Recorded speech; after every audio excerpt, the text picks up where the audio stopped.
What's punk? Like the Ramones or the Sex Pistols or the New York Dolls. Well, some people don't count the Dolls, but it's like anarchy.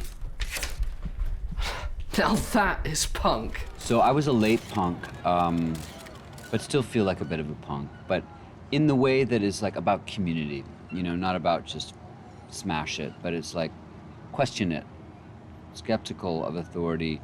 If it's popular, I'm instantly suspicious, you know, whereas other people are like, but it was popular. I was like, so was Trump. It begins and ends at the party where our teenage boy goes and has these amazing encounters with a series of women who it's very clear to us that there's something, you know, extraterrestrial about them. He has no idea. She's very kind of naive to it and innocent, but I didn't want to make her stupid.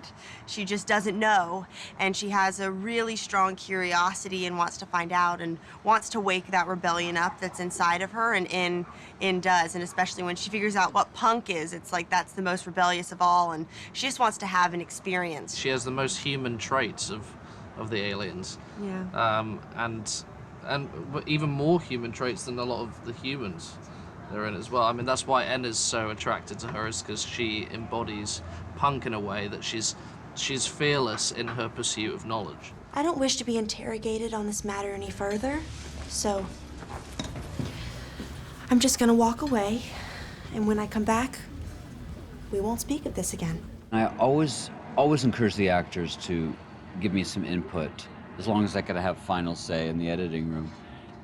There's nothing worse than being told what to do on set as well. And my heroes like Altman and Cassavetes and Fellini and Bergman always trusted their actors to be partners, and that's well, being an actor, I know to do that. I just thought it's a wonderful premise for kind of awkward teenage boy meets misfit teenage girl, and they spend an ordinary weekend together, and she just happens to be an alien.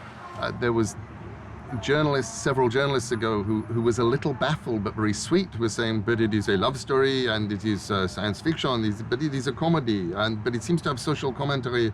And then it gets sad at how can you do all this? And it's like, well, you can do all this because life does not fit into any kind of genre rule. This was my little love letter to Croydon and to open borders and to aliens wherever they are.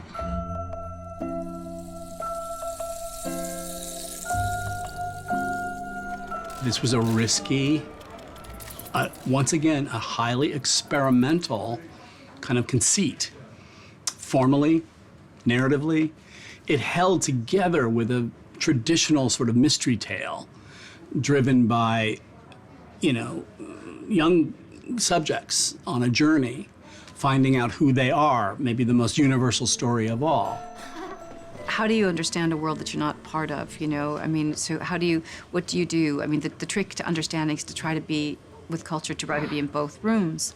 And in this case, as a person who is hearing and grown up in a hearing world, I'm never going to fully be in that room, but this allowed me to stand in the doorway. This allowed me to stand and look. And I think that, and that's what I hope that film does too for people, is it bridges that. So that we're able to get a glimpse and a real association with another world that we may not have known about. You know, there's something so special about that age, 12, where you're at the most sort of mature progression of your childhood years, but you're still a kid.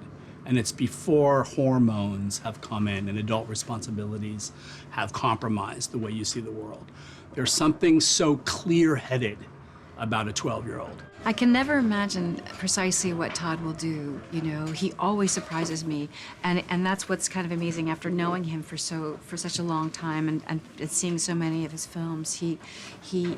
I'll see something that he shot and I go, oh, wow, you know, or I'll see it in his camera placement and I'm like, and then I'm sort of like, oh, I knew it. I knew you would do something spectacular. I knew you would elevate this beyond what I could imagine. The film is really the story of somebody coming to understand death and loss.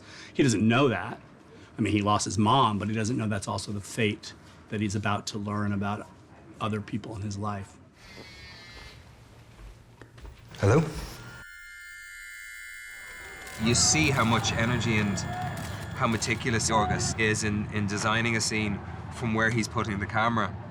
And he'll do certain things and he'll have a look at certain things a certain way and he'll get very, very specific and then he'll say to his DP, here, please. Him and he'll just go, Timios, you know, like, and he'll move off and they'll set the camera up there and it's very beautiful to see, I have to say, man, because he really cares deeply, but I know he goes through great pains to create the level of honesty or provocation or awkwardness or humor or tragedy or whatever you glean from his films. You know, he really does, and to be around that twice now, and it was just extraordinary, you know? Your son told me that you've got lots of hair under your arms, 3 times more than I do, and that you've got a very hairy back and a very hairy belly. I probably do have a little more hair than you do because I'm older than you. But soon you'll have more hair too. It's all down to hormones. Can you show me, please? Can you take off your shirt and show me, please? He's bored by social artifice, I think, Yorgos. And that's what he would see if we were emoting through the lines. He would see that kind of artifice. It's commonplace. You want to see that, go to a cafe. He's giving you something that is a little different. Maybe a little more true because of it. I don't know. What a charming boy. Isn't he? Yes, very. How did his father die? Car crash. Driving home. Smashed into a pole, killed instantly. I think there is so much delicious awkwardness and unusual behavior and kind of stilted at times language that if you were to bring in an air of naturalism, you would commonalize how unique the material is. Yeah. And you were about to say you would lose the detail that I think is what's feeding the audience whatever the response they maybe is, and it differs member to member.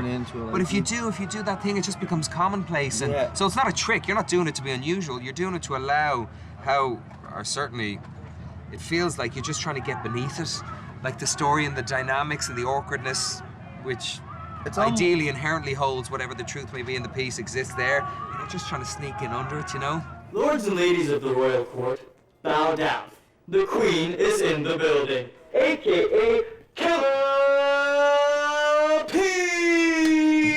It was, I read the script and I was like, wow, this seems insane in a really cool way, and I'm so wrong for this. What on earth is this director thinking? She made the film. I mean, she is the film. So as soon as we worked on it for 2 years together, kind of developing this character, and she brought so much of herself to it. But I think as soon as she got the kind of Lodi, New Jersey accent and the swagger, and just started walking around, I was like, that's Patti. Like, it was like she transformed. You don't have the musical bone in your body, and you sure as hell can't sing. What kind of music are we talking about here? Been rap. Once I kind of got into the accent, I just changed into the headspace. It helped me just boom into her, and then I would be her for a bit, and I couldn't even help it, just kind of the way I moved, it was more her. But then when I break out of it, I'm like, okay, now I'm me again. It was a funny thing, like she became like slipping into your favorite pair of shoes. It really is about tenacity and like sticking to your dream and just slugging it out. And she is a fighter, and it's exciting. I mean, I think that like we all identify with that, because if we haven't done it, we want to do it, you know? You're gonna fall in love with Patti, you know? These characters are real. They're not, they don't feel like caricatures or like some token of something just to, you know, be different, you know? They feel like real people with real stories with a heart. Boys and girls, I give you my soulmate, my homie, yo. It's Jeromeo!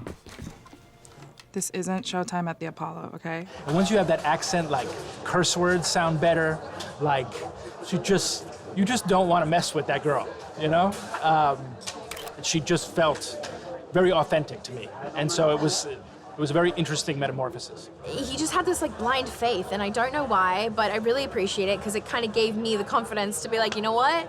If he has this faith, like it's such a cool thing. I want to do it. I want to try it. And yeah, I kind of miss her sometimes.